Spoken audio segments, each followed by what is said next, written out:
Hospital में किसी ने मेयर की ऑक्सीजन पाइप निकाल दी और अब जो सच बता सकता था वो हमेशा के लिए खामोश हो गया। शहर में जोर की बारिश हो रही थी और इसी बीच मेयर का फ्यूनरल हो रहा था। सारे लोग इकट्ठे थे लेकिन वेंसडे के दिमाग में अभी भी उस राक्षस यानी हाइड का ख्याल चल रहा था। तभी उसकी नजर एक अजनबी आदमी पर पड़ती है जो पेड़ के पीछे छिपकर उसे देख रहा था। जैसे ही वेंसडे की नजर उस पर पड़ती है वो भागने लगता है। वेंसडे उसका पीछा करती है लेकिन वह उसकी नजरों से ओझल हो जाता है। वह सोच ही रही होती, अचानक वही आदमी एक पेड़ से छलांग लगाकर उस पर हमला कर देता है। वेंसडे भी तलवार निकाल लेती है लेकिन वह आदमी उसका वार रोककर उसे करंट का झटका देता है। इसके बावजूद वेंसडे मुस्कुरा देती है क्योंकि वह आदमी कोई और नहीं बल्कि उसके अंकल फेस्टर थे। वह क्रिमिनल जरूर है पर वेंसडे के काफी करीब है। दरअसल वह नेवरमोर में इसलिए आया था क्योंकि गोमेज ने उसे यहाँ हो रही अजीब घटनाओं के बारे में बताया था। फेस्टर छिपने की जगह मांगता है तो वेंसडे उसे यूजिन की मधुमक्खी वाली झोपड़ी में छिपने की सलाह दे देती है। बातचीत में वेंसडे उसे जेवियर की बनाई एक तस्वीर दिखाती है। पूछती है यह किस चीज की है।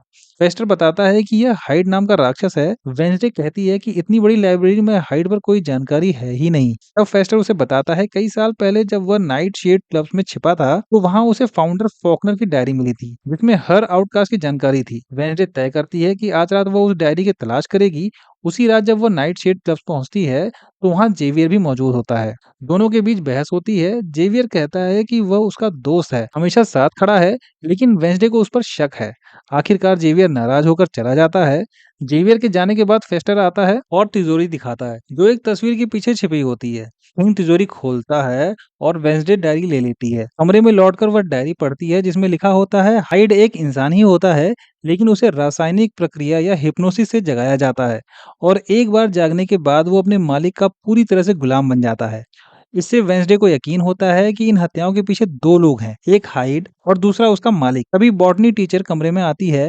वेस्टर पहले ही छिप चुका होता है। वो वेंसडे और एनीड के बीच में सुलह कराने आई थी लेकिन वेंसडे अपने अंदाज में कहती है कि वह अकेले रहना पसंद करती है पर अंदर से उसे एनीड की कमी महसूस हो रही थी। अगली सुबह वेंसडे देखती है कि जेवियर अपने कमरे के सामने फोन पर किसी से मिलने की बात कर रहा था।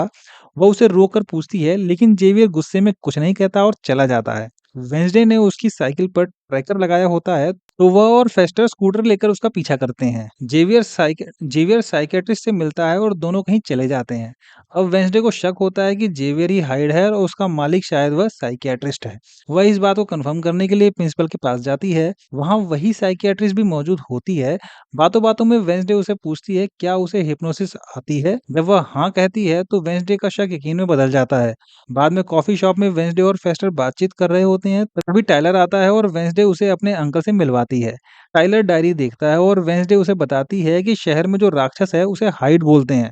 टाइलर कहता है कि जिस दिन किसी ने उस पर हमला किया था वह भी ऐसा ही था। तभी शेरिफ आता है और वेंसडे को टाइलर से दूर रहने की चेतावनी देता है। वह टाइलर को एक वांटेड पोस्टर देता है जिसमें फेस्टर की फोटो होती है लेकिन टाइलर पहचान कर भी झूठ बोलता है ताकि फेस्टर पकड़ा ना जाए। इसके लिए वेंसडे उसका शुक्रिया अदा करती है। इसके बाद टाइलर वेंसडे को डेट पर चलने के लिए बोलता है तो वेंसडे मना कर देती है लेकिन टाइलर उसे याद दिलाता है कि वह उसकी वजह से मुसीबत में फंसा था, अब उसका कर्ज चुकाने का वक्त आ गया है। वेंसडे मजबूरी में मान जाती है। रात को वह क्रैक स्टोन की गुफा में मिलते हैं और टाइलर ने पूरी गुफा को वेंसडे की पसंद के हिसाब से सजाया होता है। गुलाब के फूल, हॉरर मूवी और सब कुछ। वेंसडे को यह सब देखकर अच्छा लगता है। भले ही वह माने या ना माने। दोनों साथ बैठकर मूवी देखते हैं। जंगल में पुलिस को अंकल फेस्टर की बाइक मिलती है। शेरिफ बाकी टीम को बोलते हैं पूरे एरिया को अच्छे से छान मारा जाए। उधर टाइलर के साथ वेंसडे गुफा में बैठकर मूवी देख रही थी। माहौल थोड़ा रोमांटिक हो जाता है। टाइलर दिल की बात कहता है कि उसे वेंसडे पसंद है लेकिन वेंसडे खुद को उस काबिल नहीं मानती। कहती है कि उसके जैसे लोग तो दोस्ती के लायक भी नहीं होते। मगर टाइलर साफ कहता है कि तुम जैसी हो मुझे वैसे ही पसंद हो और यह बात बदलने वाली नहीं है। जैसे ही दोनों करीब आते हैं अचानक शेरिफ अंदर घुस आता है और उसे देखकर दोनों चौंक जाते हैं। शेरिफ बस इतना कहता है कि यहाँ से निकल जाओ। वेंसडे जब वापस अपने कमरे में आती है तो पूरा कमरा उथल पुथल मिलता है और थिंग पर किसी ने हमला किया था। वह जमीन पर पड़ा था और उसके शरीर से खून बह रहा था। वेंसडे डर जाती है। वह थिंग को लेकर भागती है सीधे अंकल फेस्टर के पास। फेस्टर बिजली से उसे झटका देता है और थोड़ी देर बाद थिंग की उंगलियां हिलती हैं। वह जिंदा था वेंसडे उसे कस के पकड़ लेती है और डर और गुस्से में वह कांप रही थी। अब उसके लिए ये लड़ाई पर्सनल हो गई थी। अगली सुबह वह प्रिंसिपल वीम से मिलती है और उसे शक है कि नेथानियल फॉकनर की जो पुरानी डायरी थी उसे किसी ने चुरा लिया। वीम्स बताती है कि उस डायरी में हाइट के बारे में सारी जानकारी थी और 30 साल पहले वही डायरी स्कूल के गुप्त कमरे में रखी गई थी। फिर वेंसडे समझ जाती है कि जिसे भी हाइट की सच्चाई पता है उसे कोई एक-एक करके मार रहा है। फिर वेंसडे मिलती है बियांका और लूकस से। लूकस अपने पापा मेयर के लैपटॉप से कुछ डॉक्यूमेंट्स चुरा कर लाया था। उसमें लॉरेल गेट्स नाम की एक लड़की का जिक्र था जो मर चुकी मानी जाती थी, लेकिन उसकी बॉडी कभी मिली नहीं। वेंसडे को शक होता है क्या लॉरेल अभी भी जिंदा है और क्या वह इन सब के पीछे है। उसका शक एक नाम पर जाकर टिकता है, डॉक्टर किम्बॉट। वेंसडे सोचती है क्या वही लॉरेल गेट्स है जो अब दूसरों के नाम से जी रही है। वो डॉक्टर के पास जाकर उसे सीधा सवाल पूछती है, क्या आप ही लॉरेल हैं? डॉक्टर पहले तो शांत रहती है, फिर नाराज होकर उसे बाहर निकाल देती है। लेकिन शाम होते होते डॉक्टर की मौत की खबर मिलती है। किसी ने उसे मार डाला था, उसी तरीके से जैसे पहले लोग मारे गए थे। अब वेंसडे के शक की सुई दोबारा घूमती है जेवियर की तरफ। उसे जेवियर के कमरे में कई ऐसे सबूत मिलते हैं, जैसे हाइड की पेंटिंग, वो हार जो डॉक्टर पहनती थी, चाकू और कुछ और चीजें। बस अब वेंसडे जेवियर को सीधे शेरिफ के पास ले जाती है और जेवियर खुद को बेगुनाह बताता है। लेकिन वेंसडे के पास जो सबूत हैं वो बहुत भारी पड़ते हैं। शेरिफ जेवियर को गिरफ्तार कर लेता है। वेंसडे को लगता है कि उसने पूरा केस सुलझा लिया, लेकिन असल में तो कहानी अब मजेदार होने वाली है। रात को एनीड वापस लौट आती है। दोनों के बीच जो दूरी थी अब वो मिट चुकी है। एनीड कहती है कि जब तुम अकेली थी किंग पर हमला हुआ था, इसलिए मैं अब यहीं रहूंगी। वेंसडे को अच्छा लगता है कि उसके पास फिर से कोई आ गया है जिस पर वह भरोसा कर सकती है। अगले दिन वेंसडे टाइलर से मिलने जाती है। टाइलर उससे पूछता है, क्या तुम मेरी गर्लफ्रेंड बनना चाहोगी? वेंसडे कुछ नहीं कहती, उसके आंखें ही जवाब दे देती हैं। जैसे ही दोनों एक दूसरे को किस करते हैं, वेंसडे को एक भयानक विजन आता है।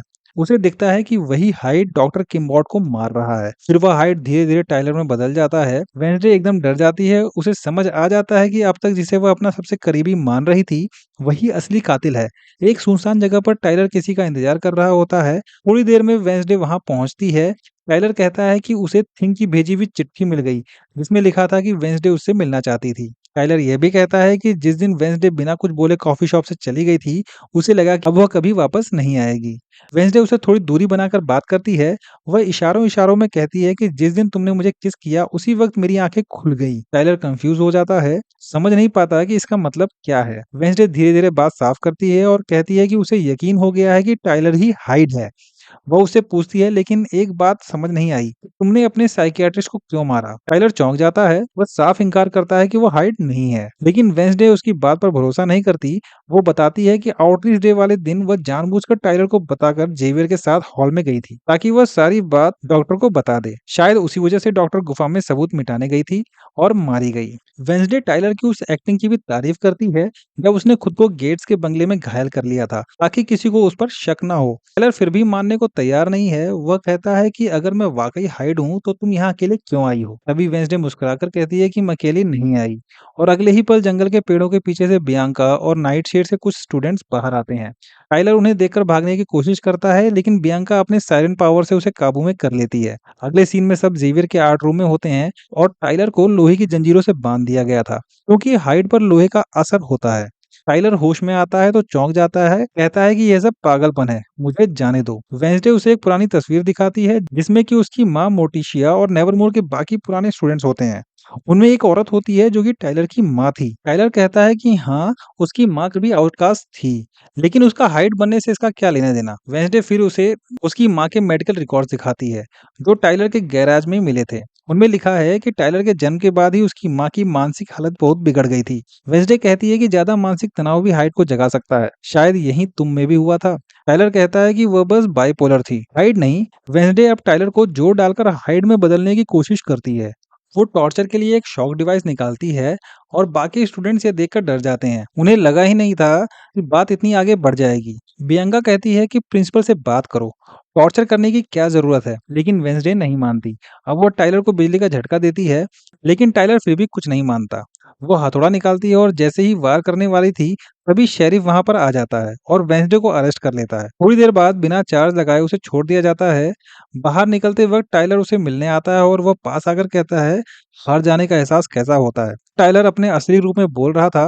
मुस्कुराते हुए वह कहता है, जब पहली बार हाइड में बदला था तो उसे कुछ याद नहीं रहता था, लेकिन अब उसे सब याद रहता है। उसे लोगों को तड़पना देखकर काफी अच्छा लगता है। और वह उसके कान में कहता है, अभी तो बहुत कुछ बाकी है। वेंसडे की आंखें चौड़ी हो जाती हैं। अब उसे पूरा यकीन है कि टाइलर ही हाइड है और अगला हमला कभी भी हो सकता है। वेंसडे जब नेवरमोर लौटती है तो प्रिंसिपल वीम्स उसका सामना करती है। वह वेंसडे से कहती है कि अब बस अपना सामान पैक करो और स्कूल से निकल जाओ। वेंसडे उन्हें समझाने की कोशिश करती है कि टाइलर ही असली हाइड है और यह बात खुद टाइलर ने कबूल की, लेकिन प्रिंसिपल वीम्स उसकी किसी बात पर यकीन नहीं करती। वेंसडे बताती है कि टाइलर की माँ भी हाइड थी और वह भी यही नेवरमोर की स्टूडेंट रह चुकी है, मगर वीम्स कहती है कि वह टाइलर की माँ को जानती थी।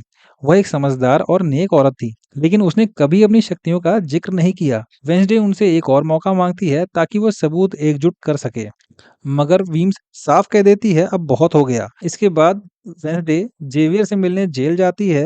वह जेल में जंजीरों में बंधा होता है। वेंसडे कहती है कि थिंग ने गार्ड्स और कैमरों को हैंडल कर रखा है, हमारे पास ज्यादा टाइम नहीं है। जेवियर चौंक जाता है और उसे समझ नहीं आता कि वेंसडे अब उससे क्या चाहती है। वेंसडे बताती है कि असली हाइट टाइलर है, उसने जानबूझकर जेवियर को फंसाया। वह कहती है कि जिस दिन टाइलर को उसने किस किया था उसी वक्त उसे विजन आया था जिसमें सारा सच सामने आ गया। यह सुनकर जेवियर को गुस्सा आ जाता है। वेंसडे फिर रोवन की भविष्यवाणी वाली पेंटिंग दिखाती है, समझाने की कोशिश करती है, लेकिन जेवियर उसकी कोई बात नहीं सुनता। वह कहता है कि अगर तुम सच में उस पेंटिंग को टालना चाहती थी तो यहाँ से चली जाओ, क्योंकि अगर तुम यहाँ नहीं रहोगी तो वह भविष्यवाणी कभी पूरी नहीं होगी। वेंसडे को उसकी बात तर्क में सही लगती है। अगले दिन वो अपना सामान पैक कर लेती है, लेकिन शहर छोड़ने का मन नहीं बना पाती। एनीड उसे कहती है कि अगर कोई यहाँ कुछ गड़बड़ करने आएगा तो उसे वेयरवुल्व्स, वैम्पायर और नाइट शेड से निपटना होगा। नाइट शेड के कुछ स्टूडेंट उसे मिलते हैं। बियंका माफी मांगती है कि उसकी वजह से वेंसडे को स्कूल से निकाला गया। वेंसडे कहती है अब वक्त नहीं बचा, कुछ बड़ा होने वाला है। इतने में बॉटनी टीचर आ जाती है और वेंसडे को एक पौधा गिफ्ट करती है। जहरीला होते हुए भी इसे नई शुरुआत की निशानी मानती है। वह कहती है कि मुझे तुमसे बहुत उम्मीदें हैं। तभी प्रिंसिपल वीम्स आती हैं और कहती हैं कि इस बार मैं खुद तुम्हें स्टेशन तक छोड़ने जाऊंगी। वेंसडे आखिरी बार यूजिन से मिलने जाती है और वो उसे माफी मांगती है कि उसे जंगल में अकेले नहीं भेजना चाहिए था। यूजिन कहता है कि उसे ठीक से याद नहीं कि उस रात गुफा में आग किसने लगाई थी, लेकिन उसे एक बात याद है, आग लगाने वाली औरत ने लाल रंग के जूते पहने थे। वेंसडे सुनते ही सोच में पड़ जाती है, क्योंकि लाल जूते तो बॉटनी टीचर पहनती है। वेंसडे फौरन बॉटनी टीचर की लैब में जाती है और वह उसे लॉरल कहकर पुकारती है और सारे इल्जाम उस पर डालती है जो पहले ही उसने साइकियाट्रिस्ट पर लगाए थे। बॉटनी टीचर मासूम बनने की कोशिश करती है, लेकिन वेंसडे कहती है कि अब बहुत हो गया, टाइलर ने सब कुछ बता दिया है। टाइलर भी पीछे आकर उसकी बात में हाँ मिलाता है। वेंसडे कहती है कि तुमने पौधे में किसी केमिकल से टाइलर के अंदर का हाइट जगा दिया। शायद अपने बाप की पुरानी किताबों से तुम्हें आउटकास्ट की पूरी जानकारी मिल गई होगी। लॉरेल अब झूठ नहीं बोलती, उसका चेहरा बदल गया था और असली रूप में सामने आ जाती है। वो टाइलर की तरफ देखकर कहती है, वेंसडे की बोलती बंद कर दो। लेकिन टाइलर तभी प्रिंसिपल वीम्स में बदल जाता है। प्रिंसिपल वीम्स सब समझ जाती है, लेकिन कुछ कर नहीं पाती। लॉरेल यानी बॉटनी टीचर एक जहरीली इंजेक्शन निकालकर प्रिंसिपल को मार देती है। अब वो जहर नाइट शेड्स का था और कुछ ही सेकंड में प्रिंसिपल वीम्स की मौत हो जाती है। वेंसडे का ध्यान प्रिंसिपल पर चला जाता है और इसी मौके का फायदा उठाकर लॉरेल उसे भी बेहोश कर देती है। किंग यह सब कुछ देख रहा होता है और चुपचाप वहां से खिसक जाता है। दूसरी तरफ एनीड अपने बॉयफ्रेंड एजैक्स के साथ होती है। अभी उसे यूजिन का कॉल आता है। यूजिन बताता है कि वेंसडे को खतरा है और वह बॉटनी टीचर के पास गई है। थोड़ी ही देर में थिंग वहां पहुंचकर पूरी बात बताता है। एनीड को अब सब समझ आ जाता है। टाइलर और लॉरेल वेंसडे को क्रैकस्टोन की गुफा में ले गए हैं। अब एनीड और एजैक्स निकल पड़ते हैं वेंसडे को बचाने। उधर घायल यूजिन भी खुद को बेड से खींचकर उठाता है। उसकी माँ उसे रोकने की कोशिश करती है, मगर वो कहता है कि वेंसडे मेरी अकेली दोस्त है और मैं उसे अकेला नहीं मरने दूंगा। वेंसडे को क्रैकस्टोन की गुफा में लॉरेल और टाइलर ने जंजीरों में बांध दिया था।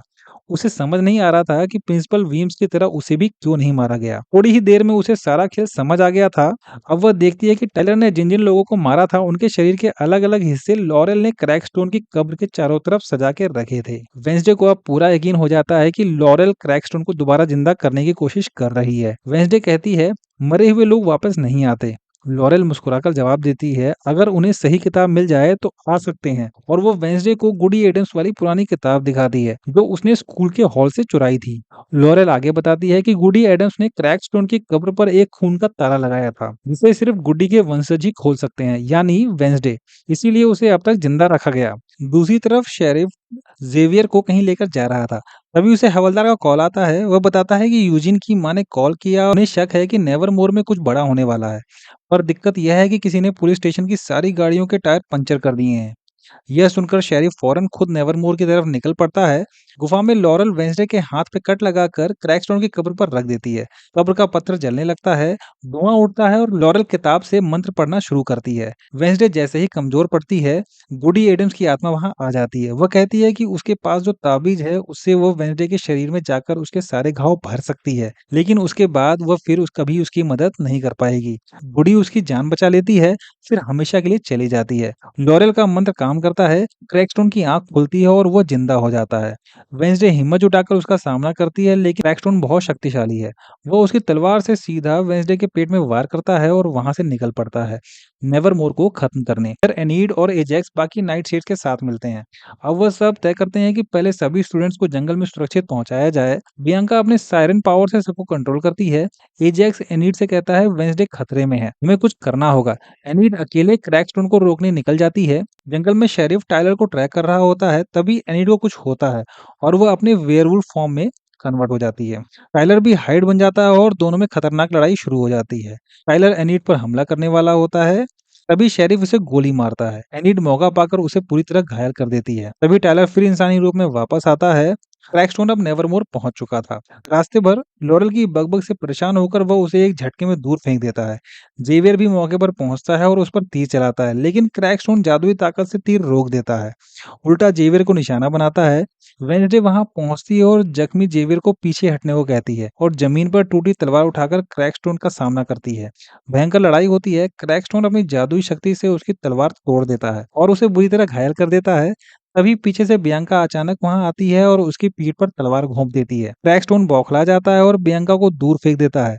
बस यही मौका वेंसडे पकड़ लेती है और टूटी तलवार का एक हिस्सा उठाकर सीधा क्रैकस्टोन के दिल में घुसेड़ देती है। क्रैकस्टोन की चीख निकलती है, उसका शरीर आग पकड़ लेता है और फिर एक धमाके के साथ राख में बदल जाता है। क्रैकस्टोन का अंत हो चुका था, लेकिन खतरा भी बाकी था। लॉरेल बंदूक लेकर वहां पहुंचती है। वो कहती है कि मैं सबको नहीं मार सकती, पर तुम्हें जरूर मारूंगी। तभी पीछे से यूजीन अपनी मधुमक्खियों की सेना लेकर आता है। हजारों मधुमक्खियां लॉरेल पर टूट पड़ती हैं। वेंसडे पास जाकर उसके चेहरे पर जोर से लात मारती है और उस पर हमेशा के लिए पर्दा गिर चुका था। अब स्टूडेंट जंगल में सुरक्षित मिलते हैं। एजेक्स एनीड को देखकर दौड़ पड़ता है। एनीड खून में लथपथ सिर्फ वेंसडे के बारे में पूछती है। तभी वेंसडे आती है और एनीड दौड़कर उसे गले लगा लेती है। जो वेंसडे कभी किसी को गले नहीं लगाती, आज वो खुद भी उसे कस के पकड़ लेती है। अगले दिन सब कुछ नॉर्मल हो गया था। वेंसडे जेवियर से मिलती है और सारे आरोप उस पर से हट चुके थे। जेवियर वेंसडे को एक स्मार्टफोन गिफ्ट करता है, कहता है कि अब तुम भी टेक्स्ट कर सकती हो। वेंसडे मुस्कुरा देती है। वह कार में बैठकर घर वापस जा रही होती है। तभी उसे एक अनजान नंबर से मैसेज आता है और कोई उसका जेवियर और टायलर को पीछा करते हुए फोटो भेजे गए थे और नीचे लिखा हुआ था, मैं तुम्हें देख रहा हूँ। वेंसडे हैरान होती है। पुलिस की गाड़ी टायलर को कैद करके कहीं ले जा रही होती है। तभी अचानक वो खुद को हाइड में बदल लेता है और इसी के साथ वेंसडे सीजन 1 यहीं पर खत्म हो जाता है। तो दोस्तों, आपको ये वीडियो कैसा लगा प्लीज कमेंट करके जरूर बताएं। वीडियो पसंद आया हो तो वीडियो को लाइक कर दें और चैनल को सब्सक्राइब कर दें। और फिर मिलते हैं नेक्स्ट वीडियो में। तब तक के लिए take care and good bye friends.